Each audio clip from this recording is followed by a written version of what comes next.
Hello friends, welcome to வெட்டி விமர்சனம். Vijay சேதுபதியின் ace இந்த படம் எப்படி இருக்குது? இந்த படத்தை பற்றி நம்ம சுருக்கமாக சொல்லலாம்.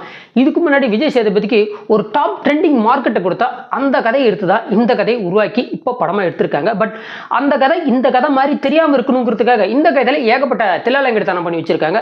ஸோ இப்போ இந்த கதையை இவங்க எப்படி உருவாக்கி வச்சிருக்காங்க அப்படிங்கிறத பார்த்துடலாம். அந்த கதை என்னங்கிறத நான் உங்களுக்கு கடைசியாக சொல்லிடுறேன். இந்த படத்தை பொறுத்த மட்டும் ஃபர்ஸ்ட் ஹாஃப் வரைக்குமே முழுக்க படம் விளக்கண்ணியில் போட்டு எடுத்த வெண்டைக்காய் மாதிரி வளவலா குலக்கொலாம் தான் போகுது. Sweet sleep on the seat, உங்களுக்கு நல்ல தூக்கம் வந்தாலும் வரலாம்.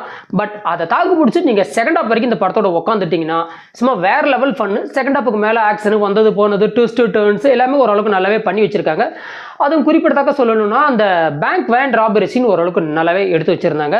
அதே மாதிரி கிளைமேக்ஸில் அந்த சைனீஸ் நவராத்திரி விழா அதுக்கு இடையில இந்த கிளைமேக்ஸ் நடக்கிற மாதிரி பண்ணி வச்சிருப்பாங்க. அதெல்லாம் ஓரளவுக்கு நல்லாவே இருந்தது. பட் இந்த படத்தை நீங்கள் ஒரு அந்த இன்ட்ரோலுக்கு மேலே ஒரு குறிப்பிட்ட காட்சிகளை பார்த்துட்டிங்கனாலே கிளைமேக்ஸ் இதுதான்டா இப்படி தான் இருக்கும் அப்படின்னு கணிக்கிற அளவுக்கு தான் இங்கே வைக்கக்கூடிய ட்விஸ்ட் அண்ட் டர்ன்ஸ் எல்லாமே இருக்குது. அது மட்டும் இல்லாமல் இந்த படத்தில் நடிப்பு பொறுத்த மட்டும் விஜய் சேதுபதி எந்த ஒரு அட்டகாசமும் ஆர்ப்பாட்டமும் அப்படின்னா கரெக்டாக டேரக்டர் சொன்னது கேட்டு நடிச்சிருக்காரு. அதே மாதிரி அந்த அவினாஷ் வில்லன் கேரக்டர் தர்மன் அந்த கேரக்டர் ரொம்ப சூப்பராகவே டிசைன் பண்ணிட்டு இருந்தாங்க. அதே மாதிரி ருக்மணி வசந்த் ருக்கு அப்படிங்கிற பேரில் இந்த படத்தில் நடிச்சிருக்காங்க. அவங்களோட நடிப்பு ஓரளவுக்கு நல்லா இருந்தது. தமிழ்நாட்டுடைய மிகப்பெரிய காஸ்ட்லியஸ்ட் காமெடினான யோகி பாபு, அவர் பொதுவாக எந்த படத்தையும் நம்ம சிரிக்க வைக்க மாட்டார். அவர் பார்த்தாலே சிரிப்பு வந்துடும் அப்படிங்கிற ஒரு நினைப்பு அவருக்கு இருக்கும் போல இருக்கு.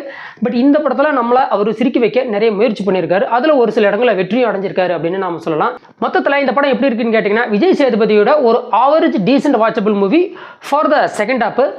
அந்த கதை தான் இந்த கதைன்னு சொன்னேன் இல்லையா, அந்த கதை வேற எந்த கதையும் இல்லைங்க. நம்ம சூதுகவும் பாட்டு 1 இன்றைய ட்ரெண்டுக்கு பட்டி டிங்கரிங் பண்ணி எடுத்தா எப்படி இருக்குமோ அந்த மாதிரி தான் இந்த கதை இருக்கு நண்பர்களே.